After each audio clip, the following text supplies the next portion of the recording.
서울의 심장부 강남의 스카이라인이 한눈에 들어오는 63층 최고급 한정식 레스토랑의 로열 스위트룸. 은은한 금빛 조명이 정교하게 조각된 나무 격자문의 벽을 비추고 있었고, 테이블 위에는 왕의 수라상에나 오를 법한 진귀한 음식들이 정갈하게 놓여 있었다. 공기 중에는 값비싼 난초향과 함께 미묘한 긴장감이 감돌고 있었다. 이 자리의 주인공은 이진우와 그의 약혼녀 최수진이었다. 진우는 깔끔하게 맞춘 네이비색 정장을 입고 있었지만 평소 그의 소탈한 성격이 그러하듯 화려함보다는 단정함에 가까웠다. 그의 맞은편에는 일신건설의 회장이자 수진의 아버지인 최만식과 그의 아내 윤 여사가 앉아 있었다. 최 회장의 다부진 체격과 날카로운 눈빛은 수십 년간 비즈니스 전쟁터에서 살아남은 자의 위압감을 고스란히 풍겼다. 허허, 이 대표, 젊은 나이에 아주 장래가 촉망돼. 우리 수진이가 사람 보는 눈은 있어. 최 회장은 입으로는 칭찬을 하면서도 눈으로는 진우의 머리부터 발끝까지 훑으며 값을 매기는 듯한 시선을 거두지 않았다. 진우는 그저 옅은 미소를 지으며 찻잔을 들었다. 과찬이십니다, 회장님. 아직 배울 것이 많습니다. 겸손하기까지. 좋아. 우리 사위 될 사람인데 당연히 좋아야지. 분위기는 화기애애했다. 적어도 표면적으로는 그랬다. 최 회장은 진우가 홀로 창업한 작은 게임 개발 스튜디오가 최근 출시한 모바일 게임으로 상당한 성공을 거둔 것을 높이 평가하는 척했다. 윤 여사는 우아하게 웃으며 수진의 손을 잡고 결혼 준비는 잘 되어 가는지, 예물은 어떤 브랜드가 좋을지 등을 속삭였다. 최수진은 행복감에 젖어 진우의 팔에 몸을 기댔다. 그녀는 진우의 소박하지만 진실된 모습과 그의 재능을 사랑했다. 오늘 이 자리에서 부모님의 완전한 인정을 받으면 모든 것이 완벽해질 것이라고 믿었다. 자, 이제 본론으로 들어가 볼까? 최 회장이 젓가락을 내려놓으며 말했다. 순간 룸 안의 공기가 무겁게 가라앉았다. 윤 여사와 수진도 대화를 멈추고 최 회장의 입을 주목했다. 이 대표, 우리가 한 가족이 될 사이인데 이 대표의 부모님에 대해서는 아직 제대로 들은 바가 없군. 물론 고아라고 들었지만 그건 아무래도 좋네. 사람은 제 힘으로 일어서는 법이지. 하지만 뿌리는 알아야 하지 않겠나. 어떤 분들이셨는지, 어떤 일을 하셨는지 말이야. 이것이 바로 진우가 가장 우려했던 순간이었다. 그는 수진에게 부모님이 어릴 적 사고로 돌아가셨다고 말했었다. 그것은 반은 진실이고 반은 거짓이었다. 그의 부모님은 살아계셨다. 다만 대한민국 정재계를 호령하는 태상그룹의 오너 일가라는 사실을 숨긴 채 아들의 뜻에 따라 청진처분한 평창동의 거대한 저택에서 평범한 관리인 부부로 위장하여 살고 계셨다. 진우는 자신의 배경이 아니라 이진우라는 사람 자체를 사랑해줄 여자를 찾고 싶었고 수진이 바로 그 사람이라고 믿었다. 진우는 잠시 호흡을 가다듬었다. 여기서 진실을 말할 수는 없었다. 그것은 지난 몇 년간의 노력을 수포로 돌리는 일이었다. 그는 미리 준비했던 가장 겸손하고도 상처받지 않을 대답을 꺼내놓았다. 송구스럽습니다, 회장님. 사실 부모님께서는 살아계십니다. 수진의 눈이 동그래졌다. 진우 씨, 그게 무슨 말이에요? 최 회장과 윤 여사의 얼굴에도 의아함이 스쳤다. 진우는 수진에게 미안한 눈빛을 보내며 말을 이었다. 돌아가셨다고 한 것은 제 배경 때문에 수진 씨에게 부담을 주고 싶지 않았기 때문입니다. 저희 부모님은 그리 내세울 만한 분들이 못 됩니다. 최 회장의 눈썹이 꿈틀거렸다. 그는 몸을 테이블 쪽으로 기울이며 다그치듯 물었다. 내세울 만한 분들이 아니라니. 무슨 일을 하시는데? 그러나 진우는 주먹을 꽉 쥐었다. 손바닥에 땀이 배어 나왔다. 그는 천천히 그리고 분명한 목소리로 말했다. 이것이 마지막 관문이라고 스스로를 다독였다. 제 아버지는 평창동에 있는 한 저택에서 문지기로 일하고 계십니다. 그리고 어머니는 그 집의 가정부이십니다. 정적이 흘렀다. 시계 초침 소리마저 들릴 듯한 완벽한 침묵. 조금 전까지 오가던 웃음소리와 담소는 마치 존재하지 않았던 것처럼 사라졌다. 가장 먼저 반응한 것은 윤 여사였다. 그녀는 들고 있던 냅킨을 떨어뜨리며 작은 비명을 질렀다. 세상에 문지기 가정부라고 그녀의 얼굴은 경악과 혐오감으로 하얗게 질려 있었다. 최수진은 믿을 수 없다는 표정으로 진우와 부모님을 번갈아 쳐다보았다. 그녀의 입술이 파르르 떨렸다. 진우 씨, 지금 농담하는 거죠? 그럴 리가 없잖아요. 하지만 진우의 굳은 표정은 그것이 농담이 아님을 말해주고 있었다. 최만식 회장의 입에서 차가운 헛웃음이 터져 나왔다. 그는 방금 전까지 진우를 칭찬하던 그 입으로 어른보다도 차가운 목소리를 뱉어냈다. 문직이 아들의 가정부 아들이라. 기가 막혀서 말이 안 나오는군. 그는 자리에서 벌떡 일어섰다. 그의 육중한 몸이 테이블에 그늘을 드리웠다. 이게 지금 우리를 우롱하는 건가? 감히 어떤 족보도 없는, 근본 없는 집안의 놈이 내 딸을 넘봐. 내 놈이 이룬 그깟 게임 회사, 어멈새야. 내 눈에는 동네 구멍가게만도 못해. 그런데도 내가 널 사위로 인정해 주려 했던 건 내 놈이 적어도 부끄럽지 않은 집안의 자식일 거라 믿었기 때문이다. 분노에 찬 고함이 방 전체를 울렸다. 진우는 묵묵히 그 모든 비난을 받아내고 있었다. 그의 눈빛은 흔들리지 않았지만 심장은 차갑게 식어가고 있었다. 수진을 향한 마지막 희망의 불씨가 꺼져가는 것을 느꼈다. 수진아, 넌 저런 놈의 어디가 좋아서 저런 천한 핏줄을 우리 집에 들일 셈이었어. 윤 여사가 수진을 몰아붙였다. 수진은 울먹이며 고개를 저었다. 그녀는 진우를 변호하지 않았다. 대신 실망과 원망이 뒤섞인 눈으로 그를 바라볼 뿐이었다. 어떻게 나한테 이럴 수 있어요? 나를 속였어요. 우리 가족을 기만했어요. 그녀의 목소리는 배신감으로 가득 차 있었다. 진우는 그 순간 깨달았다. 그녀가 사랑했던 것은 이진우라는 사람이 아니라 성공한 젊은 사업가라는 껍데기였음을. 최 회장은 진우에게 손가락질을 하며 최후 통첩을 날렸다. 이 결혼 없던 걸로 한다. 애초에 말이 안 되는 혼사였어. 어디서 감히 상놈 집안 자식이 우리 같은 명문가의 발을 들여놓으려고 해. 그는 지갑에서 수표 몇 장을 꺼내 진우의 얼굴에 던졌다. 종이 조각들이 허공에서 흩날리며 진우의 발치에 떨어졌다. 이거 가지고 당장 꺼져. 내 놈 같은 거렁뱅이한테는 이것도 과분하다. 다시는 내 딸 앞에 나타나지 마. 내 눈에 띄는 날에는 내 놈이 이룬 그 작은 회사마저 잿더미로 만들어 버릴 테니 그리 알아. 모욕은 거기서 끝나지 않았다. 최 회장은 룸의 문을 활짝 열고 복도를 향해 소리쳤다. 지배인 이리 와서 이 거지 새끼 좀 치워. 어디서 이런 불결한 놈이 우리 방에 들어와서 물을 흐리고 있어. 레스토랑 직원들과 다른 손님들의 시선이 일제히 쏠렸다. 진우는 그 모든 경멸과 조롱의 시선을 온몸으로 받으며 조용히 자리에서 일어섰다. 그는 흐트러짐 없는 자세로 옷매무새를 가다듬었다. 그리고 차갑게 식은 눈으로 최만식 회장을 그리고 눈물을 흘리는 최수진을 차례로 응시했다. 그의 눈에는 더 이상 어떤 미련이나 애정도 남아있지 않았다.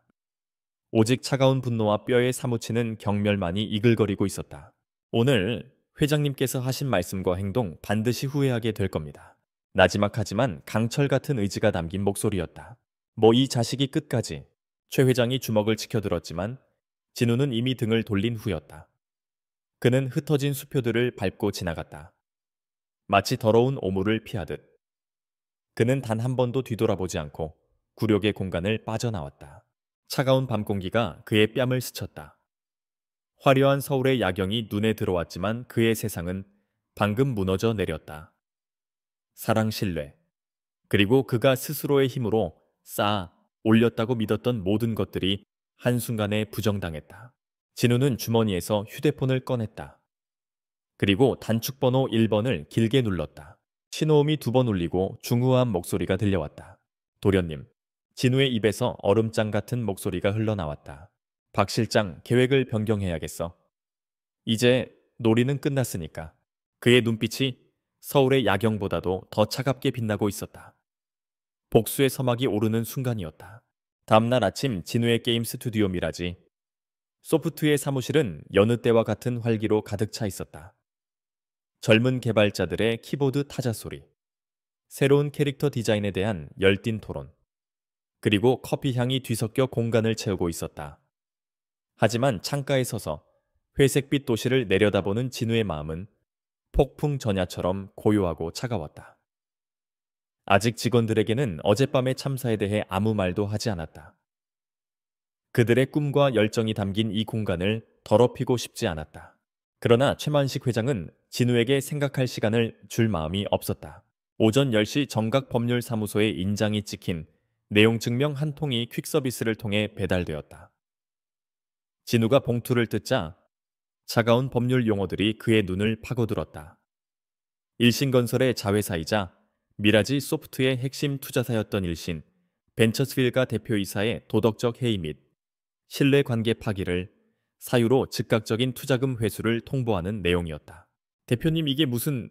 옆에서 서류를 함께 본 경리팀장이 새파랗게 질린 얼굴로 물었다. 걱정 마세요. 제가 해결하겠습니다. 진우는 애써 침착하게 말했지만 심장이 얼음덩이처럼 차갑게 내려앉는 것을 느꼈다. 이것은 시작에 불과했다. 최 회장의 복수는 조직적이고 무자비했다. 첫 번째 타격은 자금줄을 끊는 것이었다. 일신 벤처스의 투자 철회 소식은 순식간에 업계에 퍼졌다. 추가 투자를 논의 중이던 다른 벤처 캐피털들은 약속이나 한 듯 전화를 받지 않거나 내부 사정을 핑계로 미팅을 취소했다. 회사의 주거래 은행은 갑자기 대출 연장이 불가능하며 기존 대출금의 일부를 즉시 상환하라고 압박해왔다. 불과 몇 시간 만에 미라지 소프트는 심각한 유동성 위기에 빠졌다. 두 번째 공격은 협력사들을 통한 압박이었다. 미라지 소프트의 성공적인 게임 크로니클 게이트의 퍼블리싱을 담당하던 넥스트 웨이브 4의 대표에게서 전화가 걸려왔다. 그는 평소 진우를 아우라 부르며 따르던 사람이었다. 이 대표 미안하게 됐네. 위에서 압력이 좀 들어와서 말이야. 우리도 먹고 살아야지 않겠나. 계약 조건 재협상이 필요하겠어. 수익 배분율을 우리 쪽으로 30%더 가져와야겠네. 그게 안 되면 미안하지만 퍼블리싱 계약은 파기하는 수밖에. 그가 말하는 위가 일신건설이라는 것을 모를 리 없었다. 그것은 협상이 아니라 통보였다. 클라우드 서버를 제공하던 업체 역시 시스템 긴급 점검이라는 말도 안 되는 이유를 대며 서비스 중단을 통보해왔다. 게임 접속이 불안정해지자 유저들의 불만이 폭주하기 시작했다. 세 번째 공격은 여론을 통한 명예살인이었다. 그날 오후부터 인터넷 연예 매체나 삼류 경제지에 악의적인 기사들이 올라오기 시작했다.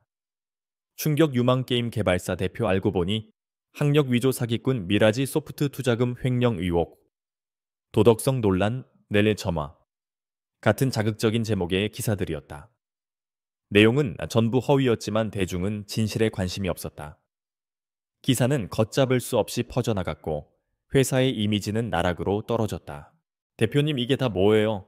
말도 안 돼. 직원들이 웅성거리기 시작했다. 진우가 직접 스카우트하고 동고동락했던 핵심 개발자들마저 흔들렸다. 그들의 메신저에는 경쟁사들의 달콤한 이직 제안이 쏟아지고 있었다. 평소 연봉의 2배를 부르는 거절하기 힘든 조건이었다. 그 배후에 최만식의 그림자가 어른거리고 있음을 진우는 직감했다. 진우는 밤낮으로 뛰어다녔다. 은행을 찾아가 사정했고 퍼블리셔를 만나 설득하려 했다. 밤에는 뜬 눈으로 싸우며 악의적인 기사들에 대한 반박 자료를 만들었다. 하지만 거대한 자본과 권력이 짠 판 위에서 개인의 노력은 무력했다. 문은 굳게 닫혔고 돌아오는 것은 냉소와 외면뿐이었다. 그리고 마침내 최만식의 마지막 결정타가 날아들었다. 일주일 뒤 법원 집행관들이 사무실에 들이닥쳤다. 최 회장이 배후에서 조종하는 안에는 유령 회사가 미라지 소프트의 게임 엔진이 자신들의 저작권을 침해했다며 소송을 제기한 것이다. 소장은 완벽하게 조작된 증거들로 가득 차 있었다. 소송의 목적은 승소가 아니었다. 법적 다툼을 통해 회사의 자산을 동결시키고 진우를 완전히 파멸시키는 것이었다. 아브류 딱지입니다. 이 시간부로 본 사무실의 모든 자산은 법원의 처분이 있을 때까지 동결됩니다. 차가운 목소리와 함께 진우가 피땀 흘려 마련한 컴퓨터와 서버 집기들에 빨간 딱지가 붙기 시작했다. 직원들은 망연자실한 표정으로 그 광경을 지켜보았다. 그들의 꿈과 미래가 함께 봉인되는 순간이었다. 그날 저녁 진우는 남은 직원들을 회의실에 모았다. 그의 목소리는 무겁게 가라앉아 있었다. 미안합니다. 모두에게. 정말 미안합니다. 더 이상은 회사를 유지할 수가 없습니다. 그는 허리를 숙였다. 깊고 긴 사죄였다. 몇몇 여직원들이 흐느끼기 시작했다. 진우의 곁을 끝까지 지키려 했던 디액은 개발팀장 강민호가 주먹을 부르쥔 채 소리쳤다. 대표님, 이게 왜 대표님 잘못입니까? 그놈들이? 그놈들이 우리를 이렇게 만든 거잖아요. 하지만 분노는 현실을 바꿀 수 없었다. 월급을 줄 돈도 사무실 임대료를 낼 돈도 없었다. 미라지 소프트는 공식적으로 파산했다.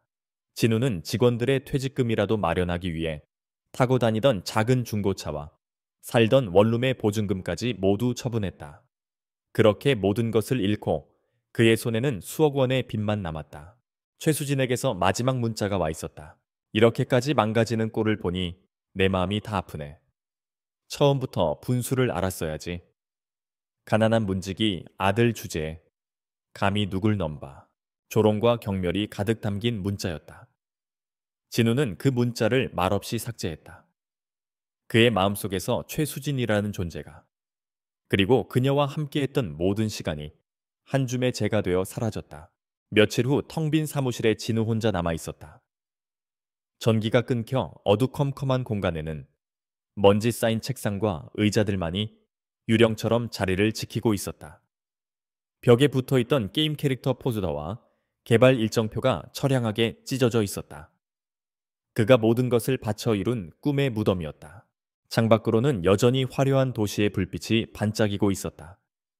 마치 자신의 불행과는 아무 상관없다는 듯이 진우는 바닥에 주저앉았다. 분노, 슬픔, 절망. 모든 감정이 한꺼번에 몰려와 숨을 쉴 수조차 없었다. 최만식의 얼굴이 떠올랐다. 그의 오만한 표정, 경멸 어린 말투. 그리고 자신을 벌레처럼 짓밟던 그 순간이 생생하게 되살아났다. 그는 이를 악물었다. 입술에서 피맛이 느껴졌다. 최만식. 그의 목소리는 어둠 속에서 낮게 울렸다. 내가 전부 되돌려주지. 당신이 내게서 앗아간 모든 것. 아니, 그 이상으로 처절하게 갚아주겠어. 그의 눈은 더 이상 절망에 젖어 있지 않았다. 지옥의 불길보다도 더 뜨겁고 어두운 복수심이 타오르기 시작했다. 그는 무너진 것이 아니었다. 단지 가장 깊은 바닥을 쳤을 뿐이다. 이제 올라갈 일만 남았다. 최만식의 잔인한 폭풍은 이진우라는 한 청년의 모든 것을 앗아갔지만 동시에 그의 내면에 잠들어 있던 거대한 용을 깨우고 말았다. 태상그룹의 유일한 후계자라는 진짜 이진우를 세상 밖으로 불러낸 것이다. 잿더미가 된 사무실의 차가운 바닥에 얼마나 오래 앉아 있었을까. 도시의 소음이 잦아들고 창밖의 넌사인이 하나둘 꺼져갈 무렵 진우는 비로소 몸을 일으켰다. 그의 눈은 더 이상 절망의 공허함을 담고 있지 않았다. 대신 그 자리에는 모든 것을 불태워 버릴 듯한 결심, 그리고 강철처럼 차갑게 벼려진 의지가 자리 잡고 있었다. 그는 주머니에서 낡은 폴더폰을 꺼냈다. 지난 몇 년간 그의 소박한 삶을 상징하던 물건이었다. 그는 단축번호 1번을 길게 눌렀다. 어지간해서는 결코 누르지 않으리라 다짐했던 번호였다. 수신음이 2번 울리고 언제나처럼 침착하고 중후한 목소리가 들려왔다. 이 도련님, 이 시간에 어쩐 일이십니까? 전화를 받은 이는 태상그룹의 비서실장이자 아버지인 이태준 회장의 그림자로 불리는 박민혁 실장이었다. 태상그룹 내에서 진우의 진짜 정체를 아는 유일한 인물. 진우의 목소리는 먼지를 뒤집어 쓴 듯 거칠었다. 박 실장, 나요. 짧은 침묵이 흘렀다. 박 실장은 아무것도 묻지 않았다. 그는 이미 진우의 목소리에 담긴 모든 것을 읽어낸 듯했다. 돌아가야겠어. 알겠습니다. 내일 아침 그리로 모시러 가겠습니다. 아니, 지금 와줘요. 1분 1초도 지체할 시간이 없어. 분부대로 하겠습니다. 30분 내로 도착합니다. 통한 후는 초보주안의 몸. 그것으로 끝이었다. 진우는 폴더폰을 바닥에 내려놓고 마지막으로 텅 빈 사무실을 둘러보았다. 이진우라는 청년의 꿈 열정 그리고 순수했던 믿음이 모두 이곳에 묻혀 있었다. 이제 그것들을 땅속 깊이 묻고 새로운 이진우로 다시 태어날 시간이었다. 약속된 30분이 지나자 낡은 상가 건물 아래로 소리 없이 미끄러져 들어오는 검은색 세단이 보였다. 제네시스 G 린티 리무진. 대한민국 1%를 위한 차. 번쩍이는 크롬 그릴과 위험 있는 차체는 주변의 허름한 풍경과 극명한 대조를 이루었다. 운전석에서 내린 박민혁 실장은 흠잡을 데 없는 검은색 정장 차림이었다. 그는 낡은 건물의 입구에 서 있는 진우를 발견하고는 조금의 망설임도 없이 다가와 90도로 허리를 숙였다. 도련님, 오래 기다리게 해드려 송구합니다. 그의 행동은 마치 왕을 모시는 충신의 그것처럼 자연스러웠다. 진우는 말없이 고개를 끄덕이고 뒷좌석에 올랐다. 차 문이 닫히자 바깥 세상의 소음은 완벽하게 차단되어였다. 차 안은 고요한 왕국이었다. 그동안의 일은 모두 보고받았습니다. 회장님께서도 많이 상심하셨습니다. 박 실장이 백미러를 통해 제 진우를 살피며 조심스럽게 말했다. 아버지는 괜찮으신가? 예. 다만 도련님께서 스스로의 힘으로 일어서시길 바라는 마음과 당장이라도 일신건설을 지도에서 지워버리고 싶어 하시는 마음 사이에서 갈등하고 계십니다. 그럴 필요 없어. 이제부터는 내가 할 거니까. 진우의 목소리에는 감정이 실려 있지 않았다. 그는 박 실장이 건네는 태블릿 PC를 받아들었다. 화면에는 일신건설의 재무 상태, 주요 프로젝트 주주 구성, 그리고 오너 일가의 신상 정보까지 모든 것이 일목요연하게 정리되어 있었다. 지난 며칠간 태상그룹의 정보팀이 총동원된 결과물이었다. 일신건설의 주가는 금일 종가 기준 2만 3천 원입니다. 시가총액은 약 4천억 원 수준입니다. 그래, 4천억이라. 진우는 차갑게 웃었다. 한때는 하늘처럼 거대하게 보였던 그 기업이 이제는 그의 손바닥 안에 들어온 사냥감에 불과했다. 박 실장은 조수석에 미리 준비해 두었던 상자를 꺼내 진우에게 건넸다. 안에는 세계적인 명품 브랜드의 맞춤 정장과 구두, 그리고 파텍 필립 시계가 들어 있었다. 진우가 입고 있던 낡은 티셔츠와 청바지를 벗고 새로운 옷으로 갈아입는 동안 차는 서울의 심장부 여의도를 향해 질주했다. 마치 허물을 벗는 뱀처럼 그는 과거의 이진우를 벗어 던졌다. 몸에 꼭 맞는 실크 안감의 재킷을 걸치고 묵직한 시계를 손목에 차자 그의 눈빛과 분위기는 완전히 달라져 있었다. 그는 더 이상 패배한 청년 사업가가 아니었다. 거대한 제국의 천리찬 개국의 주인이자 냉혹한 포식자의 모습이었다. 차는 마침내 하늘을 나달아 찌를 듯 솟아있는 태상그룹 본사타워 앞에 멈춰섰다. 로비에 들어서자 모든 직원들이 하던 일을 멈추고 그들을 바라보았다. 회장의 그림자인 박민혁 실장이 낯선 젊은이를 직접 안내하는 광경은 전례 없는 일이었기 때문이다. 수군거리는 소리가 뒤따랐지만 진우는 아랑곳하지 않고 최고 경영진 전용 엘리베이터에 올랐다. 목적지는 50층 그룹의 심장부인 전략회의실이었다. 회의실 안에서는 태상그룹의 주요 계열사 사장단이 모여 주간보고 회의를 진행하고 있었다. 수십 년간 대한민국 경제를 움직여온 거물들이었다. 박민혁 실장이 회의실 문을 열고 들어서자 모두의 시선이 집중되었다. 회의 중에 죄송합니다. 긴급히 전달할 사항이 있습니다. 좌장격인 태산전자 부회장이 못마땅한 표정으로 물었다. 박 실장 무슨 일인가? 회장님 지시인가? 그렇습니다. 회장님의 명에 따라 오늘부로 그룹 내에 새로운 조직을 신설하게 되었음을 알립니다. 회의실이 술렁겼다. 새 조직이라니. 박민혁은 흔들림 없는 목소리로 말을 이었다. 신설되는 조직의 명칭은 전략투자본부입니다. 그룹의 미래 성장 동력을 발굴하고 모든 계열사의 투자 활동을 총괄하는 막강한 권한을 갖게 될 것입니다. 전략투자본부는 오직 회장님께만 직접 보고하게 됩니다. 사장단의 얼굴에 긴장감이 감돌았다. 자신들의 권한을 침범할 수도 있는 강력한 조직의 등장이었다. 그래서 그 중요한 본부의 수장은 누가 맡게 되는 건가? 누군가가 물었다. 박민혁은 한 걸음 옆으로 비켜서며 자신의 뒤에 서 있던 진우를 모두에게 드러냈다. 태상그룹 전략투자본부의 신임 본부장이 되실 이진우님을 소개합니다. 순간 회의실은 얼어붙었다. 수십 명의 거물들은 믿을 수 없다는 표정으로 생전 처음 보는 젊은 청년을 쳐다보았다. 저런 애송이가 그룹의 면군을 좌우할 조직의 수장이라고 태산중공업의 방 사장이 참지 못하고 자리에서 일어났다. 그는 그룹의 창립 공신 중 한 명으로 성격이 불같기로 유명했다. 박 실장, 이게 무슨 말도 안 되는 농담이요. 이 젊은 친구가 누군데 감히 이 자리에. 회장님께서 노망이라도 드신 게 아니면 이건 낙하산도 유분수지. 그의 말이 기폭제가 된 듯 여기저기서 웅성거림과 불만이 터져 나왔다. 진우는 그 모든 경멸과 의심의 시선을 묵묵히 받아내며 천천히 회의 테이블을 향해 걸어갔다. 그리고 상석 바로 옆자리에 섰다. 바로 그 순간 회의실 정면에 대형 스크린이 켜지며 병색이 완연한 한 노인의 얼굴이 나타났다. 태상그룹의 창업주이자 살아있는 신화 이태준 회장이었다. 그의 모습이 나타나자 소란스럽던 회의실은 순식간에 물을 끼얹은 듯 조용해졌다. 이태준 회장의 목소리는 쇠약했지만 그 안에 담긴 권위는 여전히 절대적이었다. 방금 소개받은 이진우는 내 아들이자 태산의 유일한 후계자다. 회의실의 모든 이들이 숨을 삼켰다.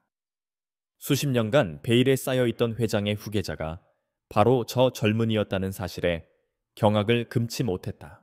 앞으로 진우의 결정이 곧 나의 결정이고 태산의 결정이다. 이에 있는 자는 지금 당장 내 앞에서 사표를 제출하도록. 방 사장을 비롯한 모든 사장단은 입을 굳게 다문 채 고개를 숙였다. 그 누구도 감히 이의를 제기하지 못했다. 화상통화가 끊기고 회의실에는 무거운 침묵만이 흘렀다. 진우는 차가운 눈으로 좌중을 천천히 훑어보았다. 조금 전까지 자신을 무시하고 경멸하던 자들이 이제는 두려움에 찬 눈으로 그를 올려다보고 있었다. 오늘부터 태상그룹의 모든 자원은 단 하나의 목표를 위해 움직일 겁니다. 그의 목소리가 회의실 전체에 울려 퍼졌다. 일신건설을 이 땅에서 지워버리는 것. 그것이 전략투자본부의 첫 번째 임무입니다. 그것은 선전포고였다. 거대한 제국의 후계자가 자신의 왕좌로 돌아와 첫 번째 피해 복수를 예고하는 순간이었다. 태상그룹 본사 50층 신설된 전략투자본부는 태산의 심장부에서도 가장 은밀하고 안전한 곳에 자리 잡았다. 거대한 통유리 벽 너머로 서울의 정영이 펼쳐졌지만 사무실 내부는 차가운 긴장감으로 가득했다. 중앙에는 벽면을 가득 채운 거대한 디지털 스크린이 있었고 그 위에는 일신건설과 관련된 수백 개의 데이터 포인트들이 거미줄처럼 복잡하게 얽혀 있었다. 이 거미줄의 중심에는 이진우가 서 있었다. 그의 뒤로는 박민혁 실장과 태상그룹의 각 계열사에서 차출된 최고의 엘리트들로 구성된 데스크 스케자 넷스크포스 오메가 팀원들이 숨소리조차 죽인 채 서 있었다. 금융분석가 M&A 전문 변호사, 전직 국정원 출신의 정보분석가, 화이트 해커까지. 그들은 태산이라는 거대한 제국이 휘두를 수 있는 가장 날카로운 창과 가장 견고한 방패였다. 진우는 스크린을 가리키며 입을 열었다. 그의 목소리는 조용했지만 회의실의 모든 공기를 장악했다. 우리의 목표는 단순한 인수합병이 아니다. 일신건설을 시장에서 퇴출시키는 것도 아니야. 그는 잠시 말을 멈추고 팀원 한 명 한 명의 눈을 쳐다보았다. 우리의 목표는 해체다. 썩어빠진 기초부터 부실한 기둥 탐욕으로 얼룩진 지붕까지. 저 건물을 완벽하게 해체해서 그 잔해조차 남지 않게 만드는 것이다. 그것은 복수 선언이자 작전 브리핑의 시작이었다. 금융팀, 일신건설의 자금 흐름을 분석해. 대출 투자 사채, 비자금 계좌까지. 돈이 어디서 들어와서 어디로 나가는지 그 혈관의 지도를 완성해라. 우리는 그 혈관을 언제든 원하는 순간에 끊어버릴 수 있어야 한다. 법무팀, 최만식 회장 일가의 모든 것을 파헤쳐. 탈세 횡령, 배임 뇌물 공여. 법의 심판대에 세울 수 있는 모든 범죄 혐의를 찾아내. 나는 그들이 파산하는 것만으로는 만족할 수 없어 반드시 죗값을 치르게 만들어야 한다. 정보팀, 최만식의 아들 최영민 이사에게 집중해라. 그는 이 구조물 전체에서 가장 약한 골이다. 그의 약점, 그의 은밀한 취미, 그가 만나는 사람들. 그를 무너뜨릴 수 있는 모든 것을 수집해. 내부 고발자도 찾아내. 억울하게 쫓겨났거나 양심의 가책을 느끼는 직원이 분명히 있을 것이다. 그들을 보호하고 그들의 목소리를 우리의 무기로 만들어라. 진우의 지시는 명확하고 단호했다. 팀원들은 일사불란하게 움직이기 시작했다. 전략투자본부는 24시간 불이 꺼지지 않는 전쟁 지휘소로 변모했다. 작전은 소리 없이 그리고 신속하게 진행되었다. 정보팀은 최영민의 뒤를 쫓았다. 그는 아버지의 후광을 믿고 방탕한 생활을 일삼고 있었다. 매일 밤 강남의 고급 룸살롱에서 법인카드로 수천만 원을 썼고 불법 스포츠 도박에도 깊이 빠져 있었다. 팀은 그의 모든 동선을 파악하고 그가 뇌물을 주고받는 현장을 몰래 촬영했으며 그와 내연 관계에 있는 여배우에게 접근해 내부 정보를 빼내기도 했다. 최영민은 자신을 옥죄는 거미줄이 드리워지고 있다는 사실을 전혀 눈치채지 못했다. 금융팀은 조세 회피처인 케이맨 제도에 설립된 여러 페이퍼 컴퍼니를 통해 일신건설의 비자금이 세탁되는 경로를 역추적하는 데 성공했다. 수천억 원에 달하는 돈이 서류상으로만 존재하는 회사들을 거치며 깨끗한 돈으로 둔갑하고 있었다.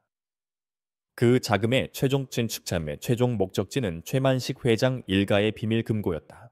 그리고 마침내 법무팀이 결정적인 증거를 찾아냈다. 그것은 일신건설이 최근 5년간 수주한 대규모 관급 공사, 특히 교량과 대단지 아파트 건설 프로젝트에 관련된 내부 감사 보고서 원본 파일이었다. 태상그룹의 화이트 해커계가 일신건설의 가장 깊숙한 서버에서 빼낸 것이었다. 박민혁 실장은 보고서를 들고 진우의 집무실로 들어왔다. 그의 얼굴은 평소와 달리 굳어 있었다. 도련님 예상보다 훨씬 더 심각합니다. 진우는 말없이 보고서를 넘겨받았다. 보고서의 내용은 충격적이었다. 일신건설은 공사비를 부풀려 비자금을 조성했을 뿐만 아니라 원자재 비용을 아끼기 위해 조직적으로 불량 자재를 사용했다. 특히 아파트와 교량의 핵심 골조에 들어가야 할 국산 고강도 철근 대신 강도가 현저히 떨어지는 값싼 중국산 철근을 사용하고 품질 검사 서류를 조작했다. 보고서의 마지막 장에는 만약 일정 수준 이상의 지진이나 충격이 가해질 경우 해당 건축물들이 붕괴할 수도 있다는 시뮬레이션 결과가 첨부되어 있었다. 이건 범죄를 넘어선 재앙이군. 진우의 목소리는 분노로 낮게 잠겨 있었다. 이것은 더 이상 개인적인 복수가 아니었다. 수천 수만 명의 목숨을 담보로 자신의 배를 채운 사회학에 대한 심판이었다. 최만식은 그저 자신에게 모욕을 준 오만한 졸부가 아니었다. 그는 잠재적인 대량 학살자였다. 최만식은 용서받을 자격이 없어. 진우의 눈빛이 얼음처럼 차갑게 변했다. 그는 즉시 이 정보를 언론에 터뜨리거나 검찰에 넘기지 않았다. 성급한 공격은 최만식이 꼬리 자르기를 하고 빠져나갈 기회를 줄 뿐이었다. 그는 더 완벽한 덫을 놓기로 결심했다. 박 실장, 계획을 수정한다. 진우는 스크린에 일신건설의 조직도와 진행 중인 프로젝트 현황을 띄웠다. 우선 불량 철근 문제에 대한 자료 중 일부만 익명으로 시민안전감시단체에 제보해. 태산의 이름은 절대 드러나서는 안 돼. 공식적인 조사가 시작되도록 불씨만 지피는 거야. 알겠습니다. 여론을 통해 압박을 시작하려는 것이군요. 그래. 그리고 동시에 우리가 파악한 뇌물수수 공무원 명단을 정리해서 각각 다른 방식으로 압박을 시작해. 검찰 내부 정보에 밝은 기자를 통해 슬쩍 소스를 흘리거나 감사원의 지인을 통해 경고를 보내는 식으로. 그들이 서로를 의심하고 공포에 떨게 만들어야 해. 최만식의 방패막이들이 스스로 무너지게 될 거다. 진우는 마지막으로 일신건설의 주가란 치안전절의 주거래 은행 목록을 가리켰다. 태상그룹의 막대한 영향력 아래에 있는 은행들이었다. 은행에는 아직 아무런 신호도 보내지 마. 저들의 돈줄은 가장 고통스러울 때 마지막 숨통을 끊기 위해 남겨두는 카드다. 진우의 전략은 치밀했다. 그는 거미줄을 완성했고 이제 거미줄 곳곳에 미끼를 던져 먹잇감을 유인하기 시작했다. 최만식은 곧 사방에서 조여오는 압박을 느끼게 될 것이다. 하지만 그는 결코 그 압박의 진원지가 어디인지 알지 못할 것이다. 공포와 의심 속에서 스스로 실수를 저지르고 결국에는 제 발로 거미줄의 중심으로 걸어 들어오게 될 터였다. 진우는 일신건설의 조직도 위에 떠있는 최만식의 사진을 응시했다. 그는 스크린에 손을 뻗어 최만식과 그에게 뇌물을 받은 공무원들, 그리고 부패한 임원들을 잇는 선들을 하나씩 붉은색으로 그었다. 마치 거미줄에 걸린 먹잇감을 표시하듯이. 이제 거미줄을 살짝 흔들어 보지. 그의 나지막한 목소리가 지휘소의 정적을 깨뜨렸다. 거대한 사냥의 서곡이 울려 퍼지고 있었다. 진우가 거미줄을 흔들기 시작하자 그 파장은 즉시 일신건설의 심장부를 강타했다. 첫 번째 균열은 일신건설의 자존심이자 최대 현금 창출원인 강남 엘리시움 아파트 건설 현장에서 발생했다.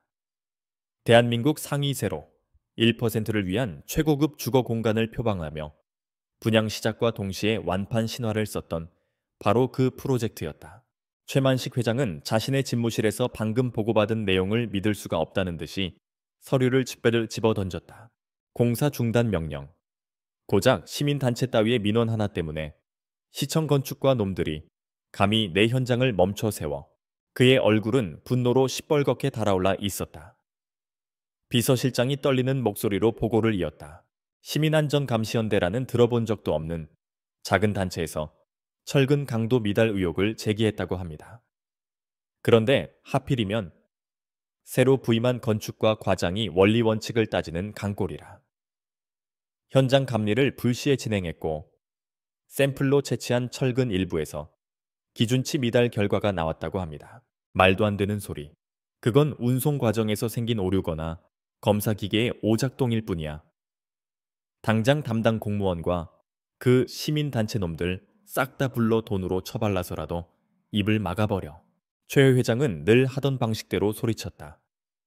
지금까지 이 방법으로 해결하지 못한 문제는 없었다. 돈과 권력. 그것이 그의 신념이자 무기였다. 하지만 이번에는 달랐다. 그가 보낸 사람들은 빈손으로 돌아왔다. 담당 공무원은 외압에 굴복하느니 옷을 벗겠다며 버텼고 시민단체 대표는 당신들의 더러운 돈은 받지 않는다며 문전박대했다. 마치 보이지 않는 거대한 힘이 그들을 보호하고 있는 것 같았다. 공사가 중단되자 금융시장은 즉각적으로 반응했다. 일신건설의 주가는 폭락하기 시작했고 언론은 연일 의혹을 제기하는 기사를 쏟아냈다. 최 회장은 경쟁사인 대형건설이나 사무건설이 배후에 있을 것이라 단정하고 엉뚱한 곳에 역공을 펼치느라 귀중한 시간과 자원을 낭비했다. 설상가상으로 두 번째 공격이 시작되었다. 자금줄이 마르기 시작한 것이다. 그룹의 재무 담당 이사가 사색이 되어 최 회장의 집무실로 뛰어들어왔다. 회장님 큰일 났습니다. 우리은행에서 갑자기 대출 연장을 재검토하겠다며 추가 담보를 요구해왔습니다. 신한은행과 하나은행도 마찬가지입니다. 약속이나 한 듯이 우리 회사 신용등급을 문제 삼고 있습니다. 뭐라고 그놈들이 미쳤나? 내가 그동안 은행장들한테 상납한 술값이 얼만데 감히 내 뒤통수를 쳐. 최 회장은 분노했지만 현실은 냉혹했다. 은행들은 태상그룹에 보이지 않는 압력에 굴복한 것이었다. 진우는 일신건설의 숨통을 서서히 그리고 고통스럽게 조이고 있었다. 프로젝트는 중단되고 돈줄은 막히고 주가는 곤두박질 쳤다. 최 회장은 창사 이래 최대의 위기에 직면했다. 그는 사방이 적인 안개 속에 갇힌 채 같이 어디서 날아오는지도 모르는 화살을 연달아 맞고 있었다. 바로 그때 가장 약한 고리가 끊어졌다. 그의 아들 최영민이었다. 최영민은 아버지의 위기와는 상관없이 자신의 위기에 속이 귀찮음에 허덕이고 있었다. 불법 도박으로 진 빚이 눈덩이처럼 불어나 4차 체업자들의 협박에 시달리고 있었다. 회사의 비자금을 몰래 빼돌려 도박 빚을 갚아왔지만 회계 감사가 강화되면서 그마저도 어려워졌다. 궁지에 몰린 그는 결국 가장 어리석은 선택을 하고 말았다. 회사의 핵심 기밀이 담긴 비자금 장부를 관리하던 김 부장을 희생양으로 삼기로 한 것이다. 그는 장부를 조작해 김 부장이 계획을 횡령한 것처럼 꾸민 뒤 그를 해고하고 모든 책임을 뒤집어 씌웠다. 멍청한 놈. 내까짓게 감히 내 돈에 손을 대 평생 감옥에서 썩게 해주마. 최영민은 자신의 죄를 덮기 위해 20년간 회사에 충성해온 한 가장의 인생을 망가뜨리는데 일말의 죄책감도 느끼지 않았다. 그러나 그것은 진우가 파놓은 덫에 제 발로 걸어 들어온 꼴이었다. 모든 것을 잃고 절망에 빠져 있던 김 부장에게 한 남자가 조용히 접근했다. 태상그룹 전략투자본부 소속의 변호사였다. 김 부장님, 억울하신 심정 잘 압니다. 저희가 돕겠습니다. 당신들은 누구요? 최영민 이사가 당신에게 덮어씌운 모든 죄를 벗겨드리고 새로운 삶을 살 수 있도록 도와드릴 수 있는 사람들입니다. 그 대가로 저희는 단 하나만 원합니다. 변호사는 서류 가방에서 서류 한 장을 꺼내 보였다. 김 부장의 아내와 아이들의 사진, 그리고 그들의 이름으로 된 뉴질랜드 이민 서류와 정착 지원 프로그램 안내서였다. 부장님께서 만일을 대비해 보관하고 계시던 진짜 장부 말입니다. 김 부장의 눈이 흔들렸다. 그는 최 씨 일가의 탐욕과 비정함의 환멸을 느끼고 있었다. 언젠가 이 모든 것을 세상에 밝힐 날을 기다리며 그는 남몰래 비자금의 흐름을 기록한 원본 장부를 따로 보관해 오고 있었다. 그것은 그의 마지막 보험이었다. 며칠간의 고심 끝에 김 부장은 결심을 굳혔다. 그는 변호사에게 USB 하나를 건넸다. 그 안에는 지난 10년간 일신건설이 저지른 모든 부패의 역사가 고스란히 담겨 있었다. 최만식의 목에 밧줄을 감고 그 밧줄의 끝을 진우의 손에 쥐어준 셈이었다. 한편 최수진의 화려했던 삶에도 그늘이 드리워지기 시작했다. 다니던 백화점 VVIP 라운지에서 카드 한도 초과로 망신을 당했고 그녀를 둘러싸고 있던 친구들은 하나둘씩 핑계를 대며 약속을 피했다. 사교계는 냉정했다. 몰락하는 가문의 사람과는 상종하지 않는 법이었다. 그녀는 불안한 마음에 아버지를 찾았지만 최 회장은 쓸데없는 소리 말고 잠자코 있으라 며 소리를 지르면 소리를 지를 뿐이었다. 밤늦게까지 술에 취해 들어오는 날이 잦아졌고 집안에는 무거운 침묵과 불안만이 감돌았다. 문득 그녀는 이진우를 떠올렸다. 자신이 문지기의 아들이라며 경멸하고 내쫓았던 남자. 그 초라하고 보잘것없던 남자의 마지막 눈빛이 왜 자꾸만 생각나는지 알 수 없었다. 그 사람 지금쯤 어디서 뭘 하고 있을까 하지만 그녀는 이내 고개를 저었다. 내가 미쳤지. 망해버린 거지 새끼 생각을 왜 해. 그 시각 최만식은 어두운 회장실에 홀로 앉아 있었다. 그가 평생을 바쳐 쌓아 올린 제국이 발밑에서부터 금이 가고 있었다. 보이지 않는 적의 공격에 그는 완전히 지쳐 있었다. 그는 늙고 병든 사자처럼 어둠 속에서 홀로 으르렁거릴 뿐이었다. 같은 시각 태산타워 50층 전략투자본부. 진우는 박민혁과 함께 대형 스크린을 보고 있었다. 화면에는 김 부장이 변호사와 함께 검찰청으로 들어가는 장면이 실시간으로 중계되고 있었다. 그의 손에 들린 서류 가방 안에는 일신건설의 운명을 끝장낼 판도라의 상자가 들어 있었다. 진우는 와인잔을 들어 올리며 나지막이 말했다. 최만식의 성벽에 첫 번째 균열이 생겼군. 이제 성벽을 무너뜨리는 것은 시간 문제였다. 체크메이트가 눈앞에 다가오고 있었다. 진우가 내린 결정적인 한 수는 마치 잘 짜인 교향곡의 클라이맥스처럼 정확하고 압도적이었다. 월요일 오전 9시 정각. 대한민국 모든 언론 매체의 헤드라인이 동시에 바뀌었다.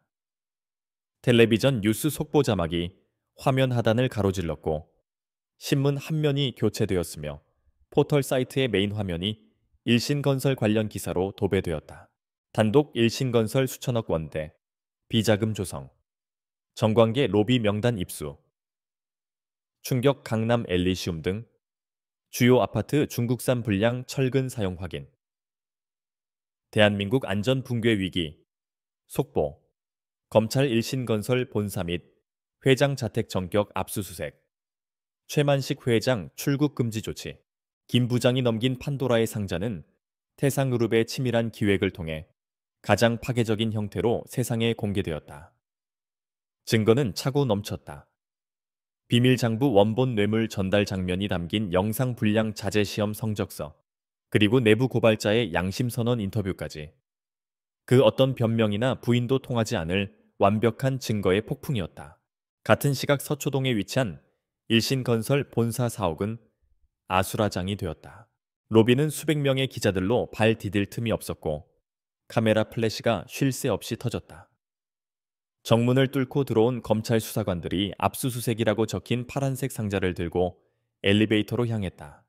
직원들은 망연자실한 표정으로 자신들의 일터가 무너져 내리는 광경을 지켜보고 있었다. 최상층 회장실. 최만식 회장은 새하얗게 질린 얼굴로 전화기를 붙들고 있었다. 총리님, 제 전화 좀 받아주십시오. 여보세요? 김 의원 이럴 수 있나? 내가 당신한테 갖다 바친 돈이 얼만데. 하지만 수화기 너머에서는 차가운 침묵만이 돌아왔다. 그가 평생을 공들여 쌓아 올린 인맥이라는 방패는 태산이라는 거대한 창 앞에서 종이장처럼 찢겨 나간 후였다. 아무도 침몰하는 배에 함께 타려고 하지 않았다. 바로 그때 그의 비서가 다급하게 문을 열고 들어왔다. 회장님, 텔레비전을 보셔야 합니다. 최 회장이 떨리는 손으로 리모컨을 누르자 화면에는 태상그룹의 로고가 선명한 기자회견장이 나타났다. 단상에는 박민혁 실장이 서 있었다. 태상그룹 전략투자본부장 박민혁입니다. 금일 보도된 일신건설의 경영 위기 사태에 대해 깊은 유감을 표합니다. 무엇보다 부실공사로 인해 안전을 위협받게 된 입주민 여러분께 심심한 위로의 말씀을 전합니다. 박민혁은 잠시 말을 멈추고 회견장을 가득 메운 기자들을 둘러보았다. 이에 저희 태상그룹은 더 이상의 시장 혼란을 막고 건설업계의 신뢰를 회복하며 무엇보다 입주민들의 안전과 자산을 보호하기 위한 책임 있는 결단을 내렸습니다. 금일부로 일신건설의 경영권 인수를 위한 적대적 공개 매수를 공식 선언하는 바입니다. 꽝! 최만식의 머릿속에서 무언가 폭발하는 소리가 났다. 적대적 M&A. 그것은 사형 선고였다. 부도 위기에 몰리고 주가가 휴지 조각이 된 지금 태산의 막대한 자금력 앞에서는 저항조차 불가능했다. 그의 평생이 담긴 제국이 통째로 넘어가게 생긴 것이다. 태산그룹. 그제야 그는 어렴풋이 깨달았다. 자신을 옥죄어 오던 보이지 않는 손의 실체가 바로 대한민국 재계의 정점 태상그룹이었다는 것을 도대체 왜 그는 이해할 수 없었다. 태산과 일신은 아무런 사업적 경쟁 관계도 없었다. 그는 분노와 의문에 휩싸여 이성을 잃었다. 그는 직접 단판을 지어야겠다고 결심했다. 그는 수행원들을 뿌리치고 홀로 차를 몰아 여의도의 태산타워로 향했다. 태산타워 로비는 평온했다. 일신의 아수라 장관은 다른 세상이었다. 최 회장은 경비들의 제지를 뚫고 소리쳤다. 전략투자본부장 당장 나오라고 태. 일신건설 최만식 회장이 왔다. 잠시 후 박민혁 실장이 내려왔다. 그는 감정 없는 표정으로 최 회장을 안내했다. 회장님께서 기다리고 계십니다. 이쪽으로 오시죠. 최 회장은 박 실장을 따라 최고층에 위치한 본부장실로 향했다. 문이 열리고 그는 복수심에 불타는 눈으로 안으로 성큼 들어섰다. 감히 내 뒤통수를 쳐 당신들 대체 나한테 왜 이러는? 그의 말은 중간에 끊겼다. 집무실 안 거대한 마호가니 책상 뒤에 앉아 서울의 정형을 내려다보고 있던 사람은 그가 상상했던 중년의 냉혹한 기업 사냥꾼이 아니었다. 천천히 의자를 돌려 그를 마주보는 얼굴. 그것은 바로 자신이 문지기의 아들이라며 레스토랑에서 내쫓고 파산한 거지 새끼라고 조롱했던 청년 이진우였다. 최만식의 두 눈이 지진이라도 난 듯 흔들렸다. 그는 자신의 눈을 의심하며 뒷걸음질 쳤다. 네, 네가 왜 여기에 있는 거냐? 진우는 자리에서 일어나 그에게 천천히 다가왔다. 그의 눈빛은 심해처럼 깊고 차가웠다. 오랜만입니다. 최만식 회장님. 아니, 이제 곧 전임 회장님이 되시겠군요. 말도 안 돼. 이건 꿈이야.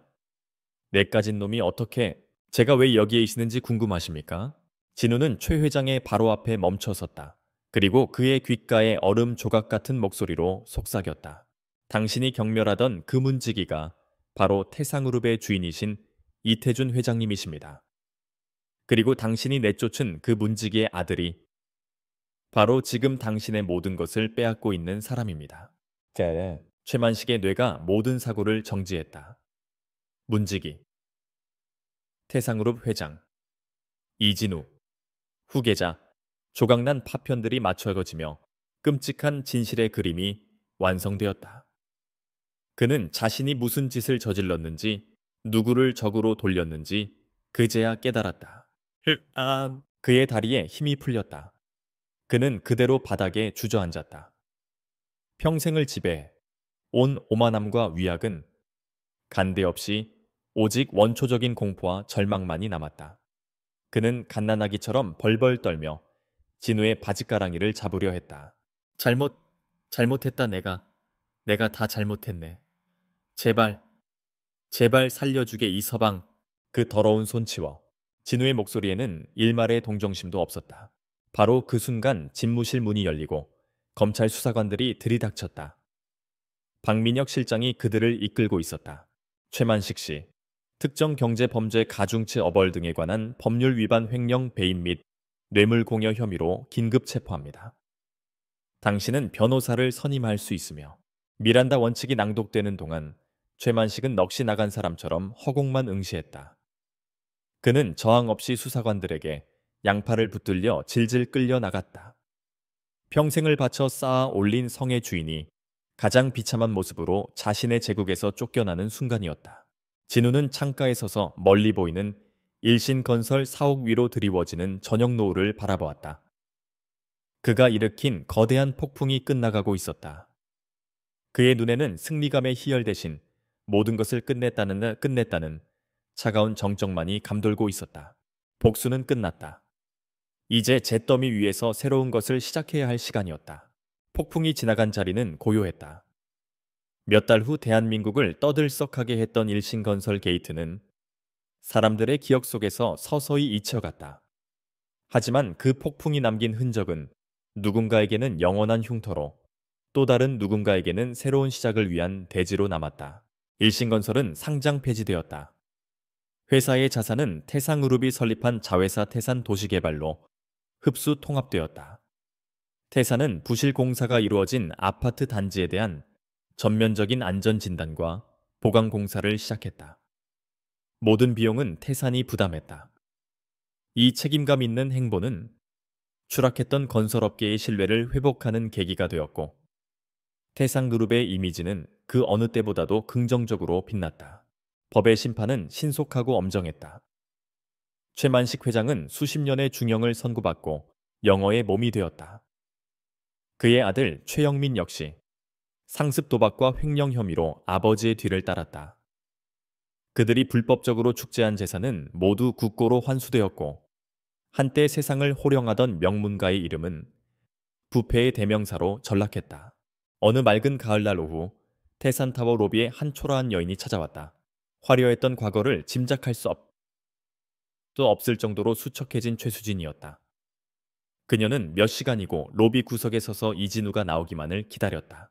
마침내 진우가 박민혁 실장과 함께 건물 밖으로 나왔을 때 그녀는 용기를 내어 그의 앞을 막아섰다. 진우 씨, 아니 본부장님. 진우는 낯선 사람을 보듯 무표정하게 그녀를 바라볼 뿐 걸음을 멈추지 않았다. 수진은 다급하게 그의 팔을 붙잡았다. 잠깐만, 제발 잠깐만 얘기 좀 해요. 네. 그녀의 눈에는 눈물이 그렁그렁했다. 과거의 오만함은 찾아볼 수 없었다. 미안해요. 정말 미안해요. 그때는 내가 어리석었어요. 아빠가 무서워서 세상 물정을 몰라서 그랬어요. 하지만 진우 씨를 사랑했던 마음은 진심이었어요. 제발 한 번만 용서해줘요. 우리 다시 시작할 수 있잖아요. 그녀는 울면서 매달렸다. 하지만 진우의 눈빛에는 작은 동요조차 없었다. 그는 자신의 팔을 잡은 그녀의 손을 조용히 떼어냈다. 최수진 씨. 그가 처음으로 입을 열었다. 그의 목소리는 차가웠지만 그 안에는 분노나 증오 같은 감정은 담겨 있지 않았다. 오직 완벽한 무관심만이 존재할 뿐이었다. 당신이 알던 이진우라는 남자는 몇 달 전 당신네 가족이 모욕을 퍼붓던 그날 밤에 죽었소. 그러니 이제 와서 용서를 구할 사람도 다시 시작할 사람도 존재하지 않아. 그는 한치의 망설임도 없이 돌아섰다. 부디 당신의 삶을 사시오. 그것이 그가 그녀에게 남긴 마지막 말이었다. 뒤에서 그녀가 절규하며 무너져 내리는 소리가 들렸지만 그는 단 한 번도 뒤돌아보지 않았다. 과거는 과거일 뿐이었다. 진우는 더 이상 순진한 청년이 아니었다. 그는 태산이라는 거대한 제국을 이끌어가는 냉철하고 결단력 있는 지도자로 거듭나 있었다. 한때 그를 풋내기라며 무시했던 임원들은 이제 그의 눈빛 하나, 지시 하나에 긴장했다. 그는 아버지의 방식처럼 권위로 누르지 않았다. 대신 정확한 데이터와 논리, 그리고 미래를 내다보는 통찰력으로 조직을 이끌었다. 주말 진우는 평창동의 본가를 찾았다. 문지기와 가정부의 역할을 끝낸 그의 부모님이 그를 맞았다. 휠체어에 앉아 있었지만 아버지 이태준 회장의 눈빛은 여전히 형형했다. 어머니는 아들의 손을 잡으며 그간의 마음고생이 얼굴에 스쳐 지나갔지만 이내 따뜻한 미소를 지었다. 세 사람은 복수에 대한 이야기는 한마디도 꺼내지 않았다. 그저 묵묵히 서로의 존재를 확인하고 위로할 뿐이었다. 이태준 회장이 정원의 단풍나무를 바라보며 나지막이 말했다. 이제 태사는 내 것이다. 나는 그저 멀리서 지켜볼 뿐이다. 그것은 단순한 권력의 이양이 아니었다. 아들의 어깨에 자신의 평생과 대한민국의 미래를 짊어지우는 무겁고도 신성한 의식이었다. 아버지의 뜻을 이어하지만 저만의 방식으로 이끌어 가겠습니다. 진우는 담담하게 대답했다. 며칠 후 진우는 다시 태산타워의 집무실에 홀로 서 있었다. 최만식을 파멸로 이끌었던 바로 그 자리였다. 창밖으로는 서울의 야경이 별처럼 쏟아지고 있었다. 동쪽 하늘이 서서히 밝아오며 새로운 새벽이 밝아오고 있었다. 그는 이번 일을 통해 많은 것을 잃었다. 순수한 사랑에 대한 믿음, 사람에 대한 신뢰, 그리고 평범한 삶의 행복. 하지만 그만큼 많은 것을 얻었다. 세상의 이치와 권력의 속성, 그리고 무엇보다 자기 자신에 대한 깊은 이해를 얻었다. 그는 더 이상 자신의 운명을 피하지 않았다. 태산의 후계자라는 숙명을 이제는 부담이 아닌 책임으로 받아들이기로 했다. 복수의 폭풍은 끝났고 이제는 잿더미 위에서 새로운 씨앗을 심고 싹을 틔워야 할 시간이었다. 진우의 눈이 동트기 시작하는 새벽의 빛을 담아냈다. 그의 눈빛은 과거의 복수심으로 불타던 눈빛이 아니었다. 미래를 조망하는 차갑고도 깊은 제왕의 눈빛이었다. 새로운 태산의 시대, 그리고 새로운 이진우의 시대가 밝아오고 있었다.